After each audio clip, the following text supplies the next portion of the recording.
యేసుక్రీస్తు ప్రశస్తమైన నామములో మా పరమ యెరూషలేం మినిస్ట్రీస్ ద్వారా హృదయపూర్వకమైన వందనాలు తెలియజేస్తున్నాం. పరిశుద్ధ గ్రంథములో నుండి యెషయా గ్రంథము 35వ అధ్యాయము 6వ వచనాన్ని చదువుతున్నాం. కుంటివాడు దుప్పివలే గంతులు వేయును, మోగవాని నాలుక పాడును, అరణ్యములో నీటి బుగ్గలు అడవిలో కాలువల వలె పారును. ఈ పూట వాక్యములో కుంటివాడు దుప్పివలే గంతులు వేయును, మోగవాడు మాట్లాడుతూ కీర్తనలతో సంగీతాలతో పాడును, అరణ్యములో నీటి బుగ్గలు కాలువల వలె పారును. మూలవాక్యము కుంటివారు దుప్పివలే గంతులు వేయును. చూడండి, ఈ వాక్యములో బాహ్యముగా కుంటితనము కాదండి, ఆత్మ సంబంధమైనటువంటి కొన్ని విషయాల్లో కుంటితనంగా ఆత్మీయ జీవితాన్ని కొనసాగించేటువంటి అనుభవాలు కలిగిన వారై ఉన్నారు. అట్టి వారితో ప్రభు మాట్లాడుతున్న మాట, వారు దుప్పివలే గంతులు వేయును, దుప్పివలే గంతులు వేయును. ఎందుకంటే యేసు ప్రభు వారు కూడా ఆయన సువార్తలో చెప్పినటువంటి మాట, మత్తయి సువార్తలో 11వ అధ్యాయం 5వ వచనములో కూడా గుడ్డివారు చూపు పొందుచున్నారు, కుంటివారు నడుచుచున్నారు, కుష్ఠరోగులు శుద్ధిలై ఉన్నారు, చెవిటివారు వినగలుగుచున్నారు, చనిపోయిన వారు లేపుచున్నారు, పేదలకు సువార్తను ప్రకటించుచున్నది. ఈ సువర్తమానము దేనికి అనంటే ఖచ్చితంగా చెబుతున్న మాట, కుంటివారు దుప్పివలే గంతులు వేయాలి, వాక్యమును వినాలి, వాక్యములో ఉన్న సత్యమును సారమును తెలుసుకొని వాక్యసారమైనటువంటి ఆత్మ సంబంధముగా నడుచుకున్నప్పుడు వారు దుప్పివలే గంతులు వేస్తారు, గంతులు వేస్తారు.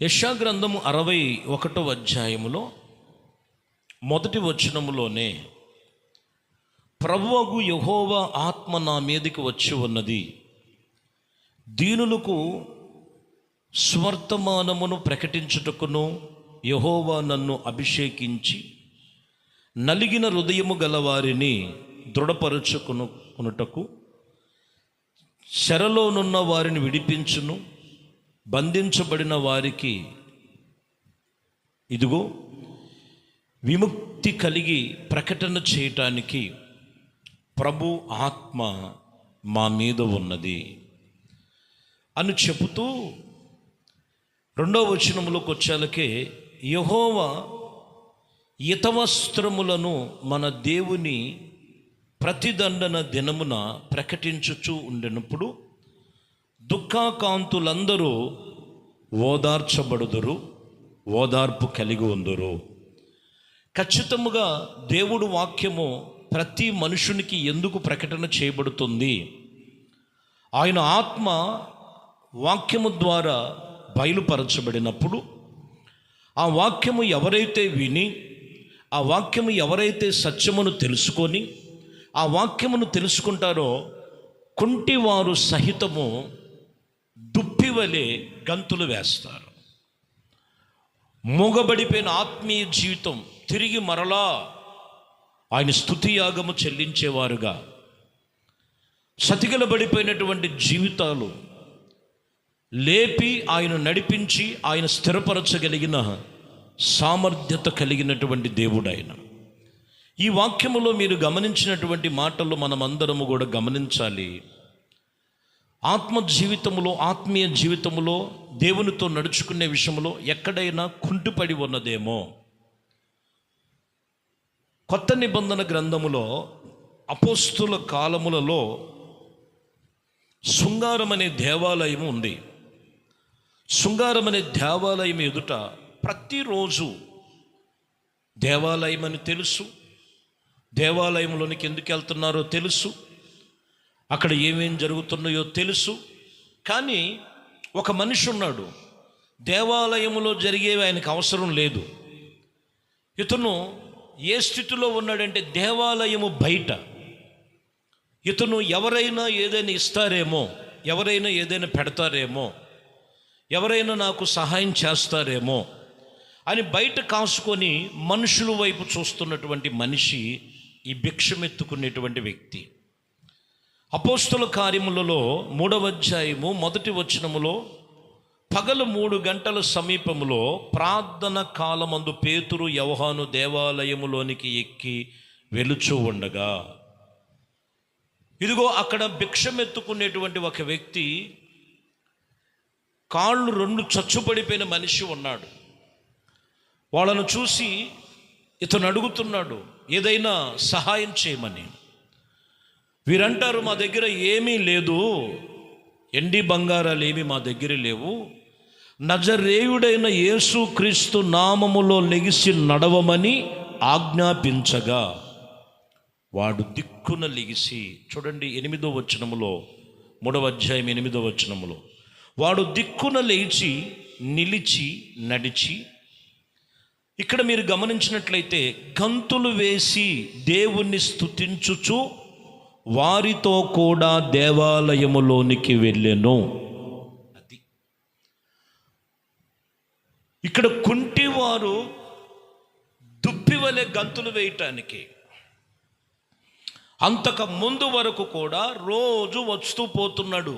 కానీ ఎప్పుడైతే నజరేయుడైన యేసు నామములో స్వస్థత కలిగిందో అక్కడ ఆయన చూడాలి, దిక్కున లేచి నిలిచి నడిచి గంతులు వేస్తూ దేవాలయములోనికి వెళ్ళాను. ఈరోజు ఆత్మీయ జీవితంలో దేవుడు ఎన్నో ఆశ్చర్యమైన కార్యాలు వాక్యములో ఉన్నాయి. వాక్యమును నువ్వు అనుసరించి నడుచుకునే విషయములు చాలా జాగ్రత్తగా నువ్వు పాటించాలి. కొన్నిసార్లు ఆత్మీయ జీవితం కుంటిపడిపోయినట్లుగా ఉంటుంది, కొన్నిసార్లు ఆత్మీయ జీవితం వెనకపడిపోయినట్లుగా, మోగబోయినట్లుగా, కళ్ళతో చూస్తుంటారు కానీ గ్రహింపు లేక మబ్బు కలిగినట్లుగా ఆత్మీయ జీవితం ఉంటుంది. ఖచ్చితంగా దేవుని సన్నిధిలో ఆత్మీయతలో ఎప్పటికప్పుడు మనము చురుకు, షార్పు, ఆత్మీయ జీవితంలో ఎంతో భయభక్తులు కలిగి నడుచుకోవాలి. ఆ స్థితి చూడండి, అతను లెగిశాడు, నడిచాడు, గంతులు వేశాడు, వాళ్ళతో కలిసి దేవాలయంలోనికి వెళ్ళాడు. దుప్పి వెళ్ళే గంతులు వేస్తున్నాడు. ఎవరు నిన్ను బాగు చేశారంటే యేసుక్రీస్తు నన్ను బాగు చేశాడు. యేసుక్రీస్తు అద్భుతాలు చేయగలిగిన దేవుడు, ఆశ్చర్య కార్యాలు చేయగలిగిన దేవుడు. ఆ సర్వశక్తి కలిగిన దేవుని సన్నిధానంలో ఈరోజు వాక్యం వింటున్న ప్రియ సహోదరి ఎక్కడ కుంటి పడిపోయినట్లుగా, సతికిల పడిపోయిన అనుభవాల మధ్యలో ఉన్నారో ఒకసారి జ్ఞాపకం చేసుకోవాలి. ఎందుకంటే ఆదికాండములో 7వ అధ్యాయములో నోవాకుతో ప్రభు చెప్పాడు, నోవాకు ఇదిగో జలప్రలయం రాబోతున్నదని వాడను సిద్ధపరచమన్నప్పుడు వాడను సిద్ధపరిచాడు. దేవుడు పనిలోనే ఉన్నాడు, దేవుడు చెప్పినట్లుగా చేశాడు. నోవాకు కుటుంబం అంతా నీళ్లను పైకి మనం చూసినట్లయితే మొదటిగా నీళ్ళ ప్రవాహము పెరిగి ఉన్నప్పుడు 7వ అధ్యాయములో రాయబడిన మాట, ఆదికాండము 17వ వచనం, ఆ జల ప్రవాహము ఇదిగో ఇక్కడ 40 దినములు భూమి మీద నుండగా జలములు విస్తరించి వాడను తేల్చినందున అది భూమి మీద నుండి పైకి లేచెను. చూసారా, వాడ స్వభావం ఇక్కడ మనం చూస్తే భూమి మీద నుండి పైకి లేచెను. అప్పటి వరకు భూమి మీద అంతా తయారు చేశాడు. ఆ నీటి ప్రవాహం ఎప్పుడైతే వచ్చిందో ఆ నీటి నుండి, ఆ భూమి మీద నుండి అది పైకి లెగిసెను మొదటిగా. రెండోదిగా మనము గమనించినట్లయితే 7వ నెల 17వ దినమున వాడ అరారతు కొండ మీద నిలిచెను. ఒకటి లెగిసెను, రెండోది నిలిచెను. అలాగనే మనము 18వ వచనములో మనం చదివినట్లయితే, జలములు భూమి మీద ప్రచండముగా ప్రభరిల్లి మిక్కిలి విస్తరించినప్పుడు వాడ నీళ్ళ మీద నడిచెను. ఈ 3 విషయాల్లో మీరు గమనించాలి. ఒకటేమో పైకి లెగిసెను, రెండేమో మరి అక్కడ నిలిచెను, మూడోదేమో నడిచెను. ఈరోజు నీ రక్షణ అనే అనుభవము కుంటిపడిపోకూడదు. ఏ విషయంలో కుంటిపడిపోకూడదు. కుంటిపడిపోయినటువంటి పరిస్థితులు కాదు. ఇది ఒక కుంటిపడిన వాటిని దుప్పివలె గంతులు వేయేవాడు, గంతులు వేయగలిగిన వారుగా మార్చగలిగిన దేవుడు, ఆయన పేరు నజరేయుడైన యేసు. ఒకటి, నీవు పైకి లెగవాలి. 2, నీవు నిలవబడాలి. 3, నీవు నడవాలి ఆత్మీయతలో. అప్పుడు ప్రభు సన్నిధిలో నువ్వు ప్రతి విషయములో లేఖనములు సెలవిచ్చినటువంటి మాటల ప్రకారముగా నీవు దీవించబడి ఆశీర్వదించబడతావు. ఈరోజు నీకు ఇచ్చిన రక్షణ, నీకు ఇచ్చినటువంటి ఆత్మీయ జీవితం, నీకు ఇచ్చినటువంటి ప్రార్థన జీవితం ఎక్కడ వేసినది అక్కడే ఉందా? లే, నిలబడు, ముందుకున్నాడు. రక్షణ జీవితం చాలా జాగ్రత్త, విలువైనది. ఆత్మీయతను మనం చాలా జాగ్రత్తగా కనిపెట్టుకొని భయభక్తులు కలిగి నడుచుకోవాలి.